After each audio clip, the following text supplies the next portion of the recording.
Rahim, salam alaikum wa rahmatullahi ta'ala wa barakatuhu, que la paix soit avec vous, où que vous soyez, qui que vous soyez, comme vous êtes.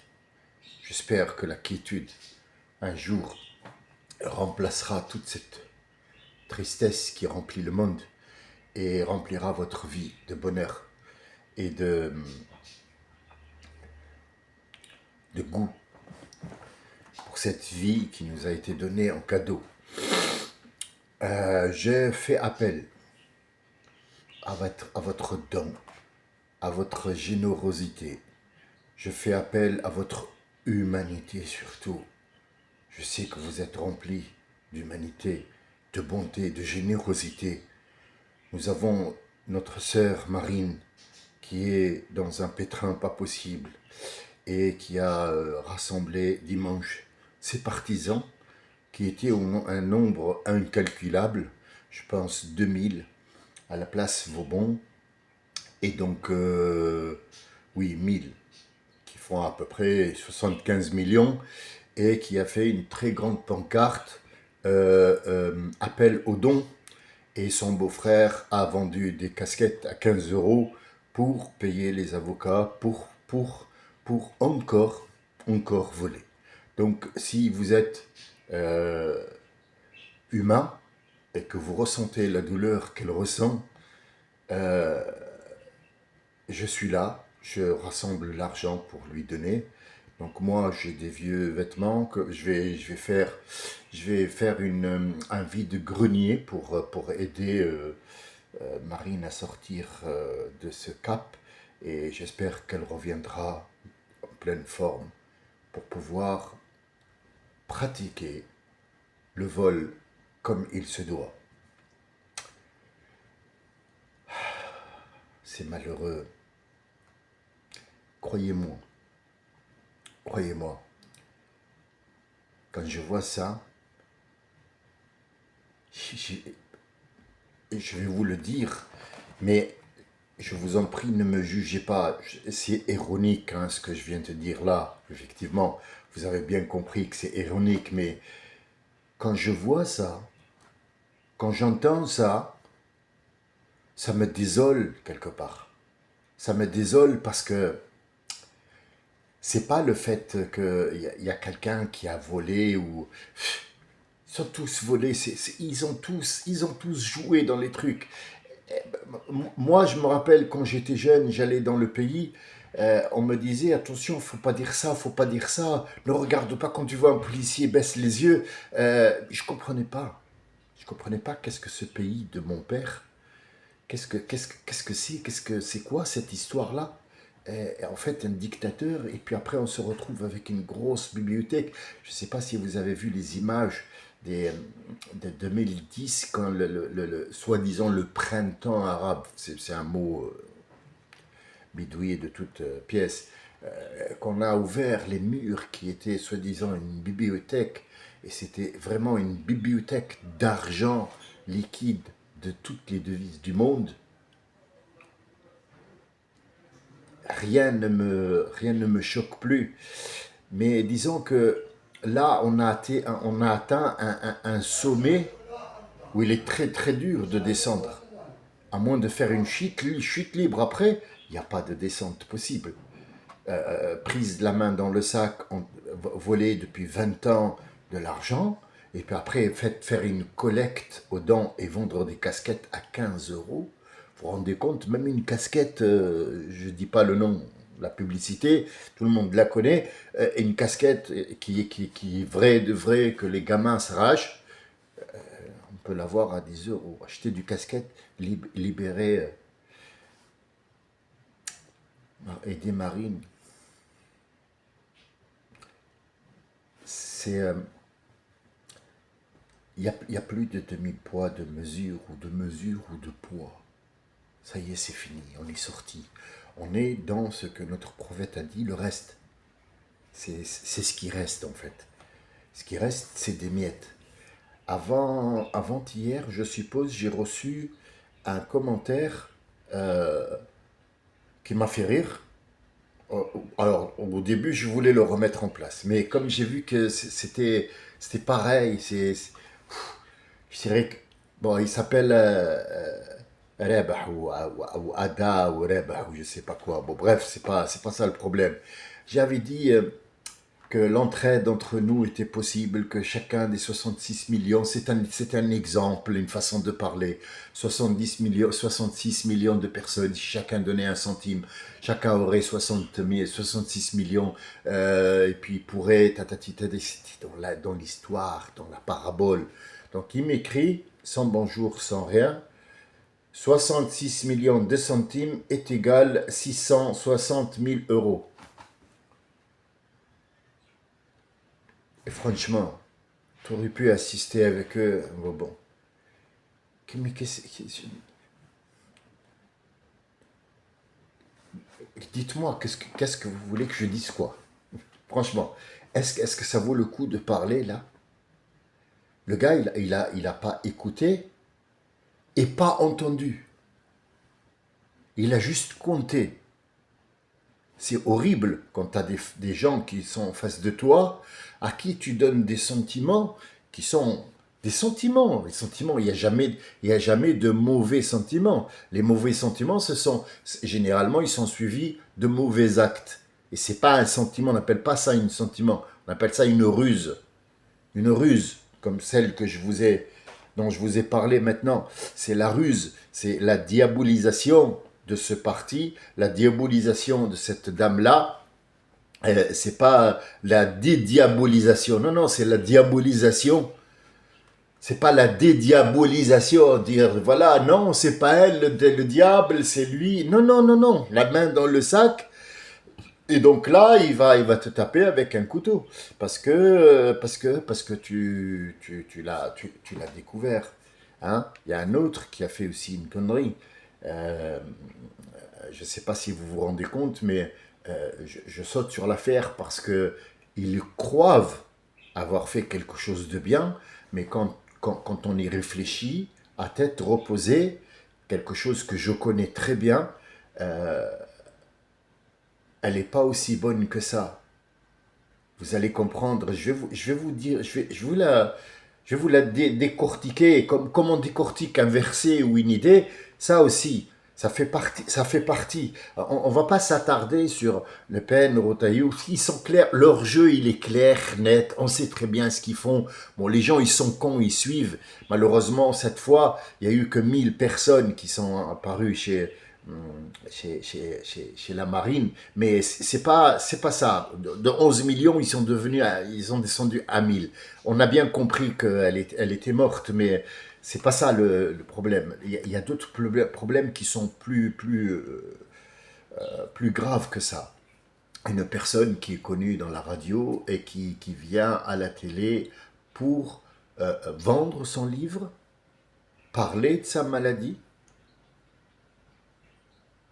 et il en fait des caisses jusqu'à ce que tous les gens, il les a tous rendus malades. Vous n'êtes pas conscient. Moi, je sais de quoi il parle. Parce que moi, j'ai été malade comme ça. J'ai été bipolaire. J'ai été bipolaire. Avec tout ce que j'ai vu quand j'étais jeune, on m'a dit j'étais bipolaire. J'étais malade mental.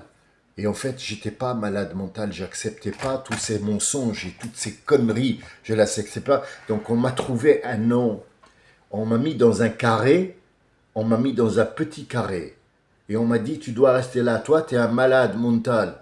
Pourquoi? Mais tais-toi, c'est tout ce qu'ils ont fait. Donc ce mot, comment il s'appelle déjà je sais plus. Demeurant. Pour moi, c'est un demeuré, je suis désolé, hein, excusez-moi. Il a fait plus de mal qu'il s'est fait du bien à lui. Venir parler sur un plateau de télé où il y a à peu près 4 millions de personnes qui sont addictes à ce programme de télé pour vendre un livre. Quand tu es animateur de télé, tu es dans tu es en fait Tu es bien entouré par une famille, par des enfants, par une famille du travail qui est le plateau de télévision, de radio.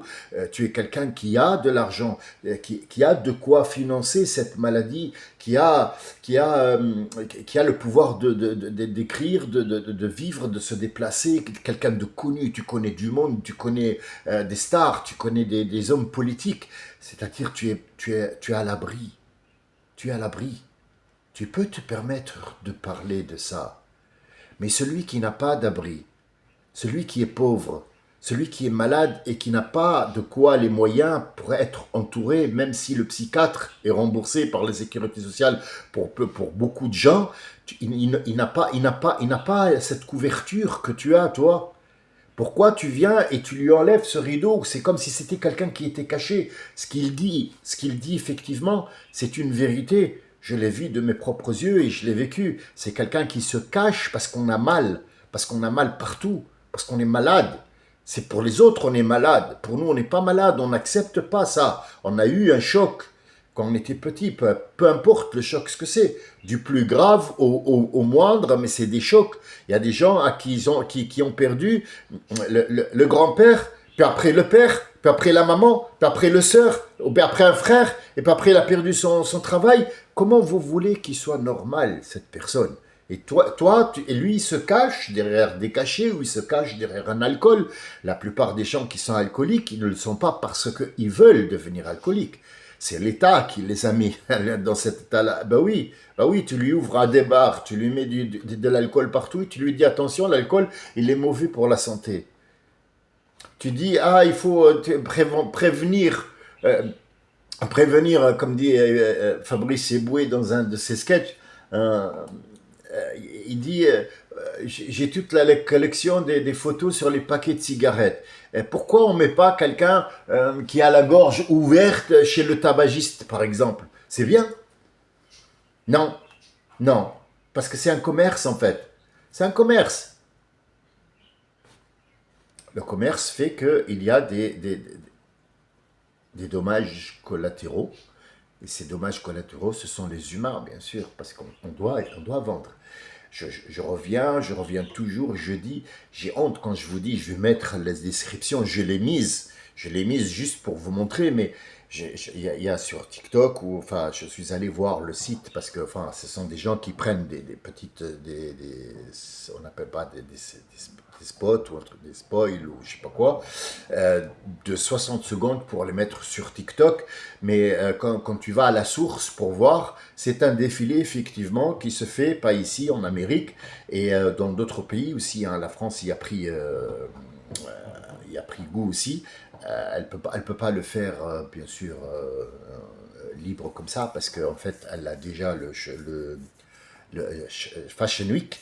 Mais par contre, dans d'autres pays, ils font ces défilés-là, des femmes où on met des bouts de scotch. Enfin, c'est des artistes qui mettent des scotch pour cacher juste les auréoles et les trous.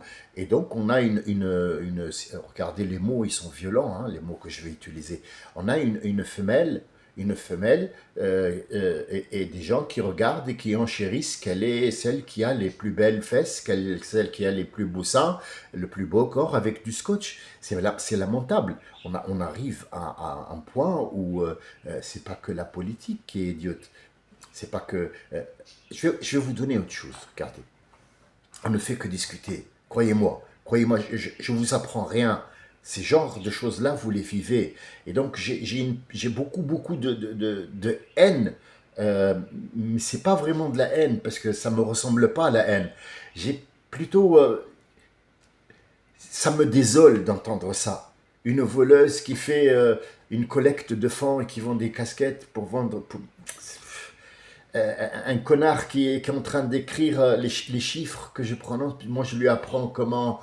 Enfin, je lui apprends, non, mais je lui apporte une idée qui est belle, qui est censée remonter le moral. On peut y arriver, je l'encourage, et lui il est en train de compter. Mes comptes ils sont faux en fait. C'est désolant, quelqu'un qui est malade, quand tu es malade et tu sais que cette maladie atteint beaucoup de gens, tu viens enlever le voile sur eux. Regardez, c'est eux les malades. Moi, j'étais malade, j'ai guéri, je suis bien entouré. Dieu merci, les docteurs, mais eux, ils n'ont pas pu. Pourquoi tu fais ça? Pourquoi tu fais ça? C'est un danger, quoi. C'est un danger. Je vais vous donner un exemple autre qui va un petit peu vous dégoûter quelque part, mais vous le savez déjà. Vous le savez, vous êtes au courant, sauf que vous ne voulez pas regarder là-bas parce que ça fait mal. Ça fait très mal. Très mal. Allez dans un supermarché, n'importe lequel que vous voulez. N'importe lequel que vous voulez. Je vous lance le défi. Je vous lance le défi de me trouver un paquet, une boîte, un légume qui n'est pas modifié.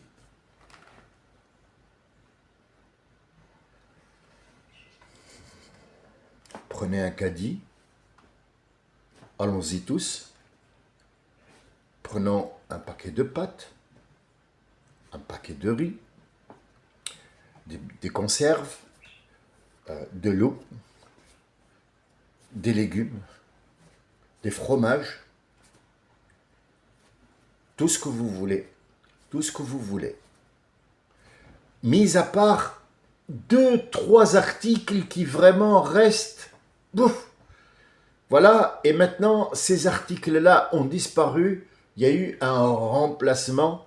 Je parle par exemple du café. Bien. Prenons de la farine. Vous allez me dire, la farine, c'est quoi? C'est du blé mis dans un paquet qui est moulu, c'est de la farine, 65, T55 ou T45 ou T... Voilà, il y a 160 même qui est de la farine un petit peu compacte. Voilà. Donnez-moi une seule preuve tangible sur laquelle moi je vais m'arrêter et dire oui, ça c'est de la farine qui est naturelle, qui a été moulue devant toi, qui a été mise dans ce paquet. Cette farine a été mélangée avec un produit, un stabilisateur qui va faire en sorte de pouvoir la garder sur les étalages le plus longtemps possible. Et le paquet aussi avec l'encre qu'il y a dessus. La bouteille d'eau, d'accord. Tu me dis c'est la source des Pyrénées, Vichy. D'accord. Tu l'as vu?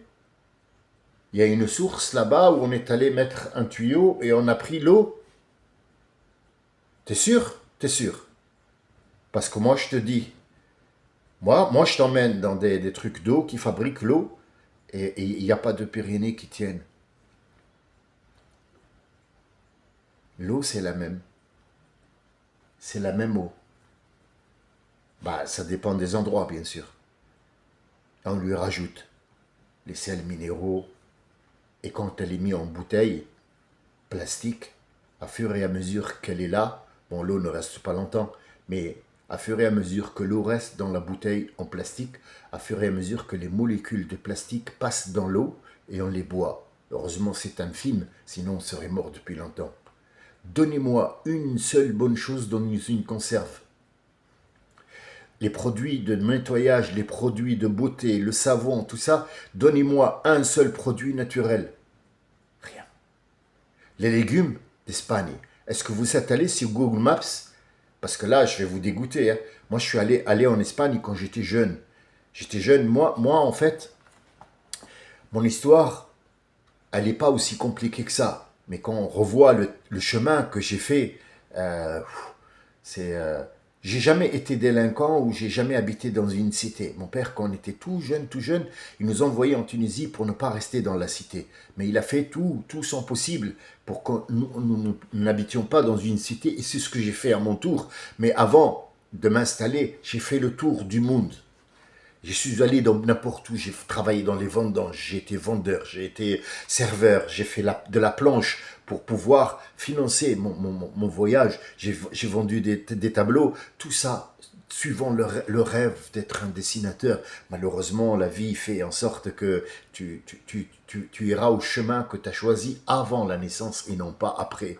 Ça, ce sont des petites opportunités qui se présentent à toi et tu te dis, ah ouais, j'ai trouvé un travail comme étant trader.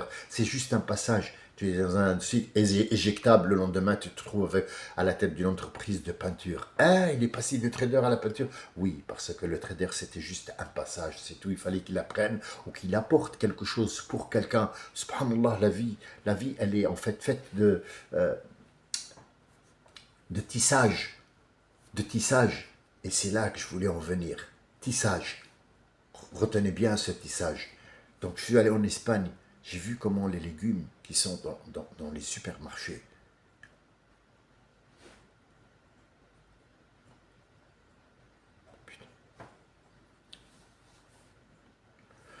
on est en train de manger de l'antibiotique, que ce soit de la viande, des boîtes de conserve, le riz, c'est des grains. Le riz, c'est des grains qui poussent, comme le blé. Le riz, nom de Dieu, tu vas dans une rizière, tu trouves des Japonais, des Thaïlandais, enfin partout, ils font des rizières. Et je les ai vus de mes propres yeux aux Philippines. C'est à la main, ils coupent, et puis ils battent le truc qu'ils vendent. Le sac, ils le vendent 5 pénis ou un truc comme ça. J'ai oublié leur monnaie. Ça remonte à longtemps. Je sais plus c'était quoi, c'est des je sais plus c'était quoi. En fait, des billets, tu as l'impression que c'est un gros truc, mais c'est de la monnaie en fait, le sac. Et il est vendu des milliards et des milliards après en bourse, des gens qui spéculent dessus. Et pour que le blé, pour que le riz soit dans des conteneurs, pour qu'il soit dans des abris, des garages, des conteneurs, des trucs, des gros trucs où ils stockent le riz pour le vendre l'année prochaine et l'année d'après, jusqu'à ce qu'ils spéculent dessus, jusqu'à ce qu'il élève son prix. Il est arrosé, toujours, il est arrosé de produits chimiques pour qu'il n'y ait pas les petites bêtes qui pondent dans le riz. Il n'y a pas de riz naturel, bio. Bio, c'est la pire des... Alors ça, c'est la pire des arnaques qui nous ont mis sur le marché. C'est le mot bio. Ça veut rien dire. B-I-O, ça veut absolument rien dire. Alors on te met du vert derrière comme ça. C'est de la verdure, on est dans un champ. Il vous bassine 24 heures sur 24 comme il était pour le Covid. Je ne suis pas complotiste. Pas du tout. Mais revenons à la chose. Comme le Covid, pourquoi tu nous as mis 2 ans confinés pour un truc qui existe encore? Pourquoi tu ne confines pas? Parce qu'il n'est pas enlevé. La moitié des gens maintenant, regardez, maintenant j'ai téléphoné à ma mère avant-hier, le Covid est partout en Tunisie. Et chacun, maintenant, les gens ne sentent plus non plus le goût. C'est le même Covid que celui où on nous a mis à la maison. Non, c'était pour mettre un petit peu de calme jusqu'à ce qu'on joue les cartes, puis après on relancera le commerce. C'est un relancement de commerce, c'est une guerre, et toujours il y a la guerre et l'après-guerre. Donc pour le tissage, l'autre fois, j'ai eu des petits points de vue concernant, nous étions vous étiez 3 catégories. La première, c'est ceux qui sont bienfaisants, les autres c'est malfaisants, et ceux qui font une compétition. On l'a expliqué sur Al-Waqi'a. Pour ceux qui sont en compétition, pour arriver à un certain niveau élevé, ala sururun mawdhuna, le premier mot qui dit, ces gens-là, ils sont assis, et non pas une assise comme la mienne, mais comme l'assise des Romains, ala sururun mawdhuna. On a l'impression qu'il nous décrit une scène au paradis. Comment les gens ils sont là sur des trucs qui sont tissés. Mawdhuna, ça veut dire tisser. Tisser au paradis? Qui les tisse? C'est une fabrique au paradis qui les tisse, ou ce sont des anges qui travaillent, qui sont des tisseronds? C'est pas logique. Ça tient pas la route, c'est bancal. Donc on a dit que le Coran c'était pour la vie, pour travailler. C'était une image qui te donne comme quoi la beauté du résultat quand tu fais ça et ça et ça. Et toi, tu as l'impression qu'il te décrit le paradis. Mais en fait, c'est pas le paradis qu'il te décrit. C'est le paradis dans lequel tu vas vivre dans la vie si tu es parmi ceux qui sont pas là ou là. Non, ils sont en compétition pour arriver à quelque chose et ils sont à la surur. À surur, à sarir généralement, c'est pas al-firash. Al-firash, c'est pour dormir. Al-sarir, c'était l'endroit où il doit commander. Le roi, toujours, est assis sur ce que vous appelez en français un trône, mais en arabe, il s'appelle sarir. Al-Sarir, c'est l'endroit où il fait les lois, où il donne et où il sort les lois. Donc c'est un siège. Et ce siège-là, il est tissé. Tissé, pourquoi Dieu nous parle de tissage C'est bancal, ça ne tient pas la route. En fait, c'est très simple. Le premier, c'est-à-dire la première approche de cette phrase, elle est simple, très simple. Quand tu es dans une responsabilité et que tu es assis dans un endroit où tu dois avoir des idées pour trôner, pour commander, pour diriger. Tu dois être assis sur des idées et non pas un siège, non pas un trône, mais sur des idées, des valeurs qui sont tissées. L'étude du marché, c'est un tissage. Tu vas être chef d'entreprise et tu vas aller dans une banque leur dire « Donnez-moi un chiffre astronomique qui doit me permettre de faire tel et tel projet. » Ils vont te dire « Est-ce que tu as tissé ton siège sur lequel tu vas t'asseoir ?» Montre-nous la solidité, fais comme Ikea, montre-nous un truc qui fonctionne 24 heures sur 24 pour qu'on sache que ce siège-là, il n'est pas éjectable. Parce que nous allons éjecter de l'argent chez toi. Comment il va revenir cet argent? C'est tout ce que je voulais vous dire aujourd'hui. C'est pas gai. Ma discussion aujourd'hui n'est pas gaie. Elle est morose.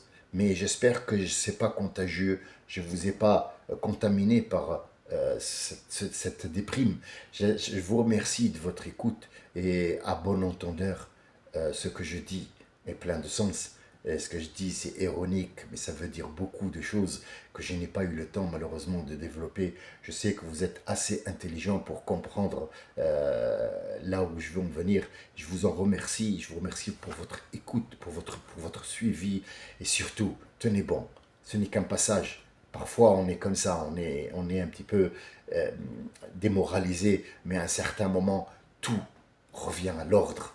Et quoi qu'il arrive, demain est un autre jour. Je vous remercie. Salam alaikum wa rahmatullahi wa barakatuhu. Salam, shalom, salut à tout le monde, qui que vous soyez. Je vous remercie.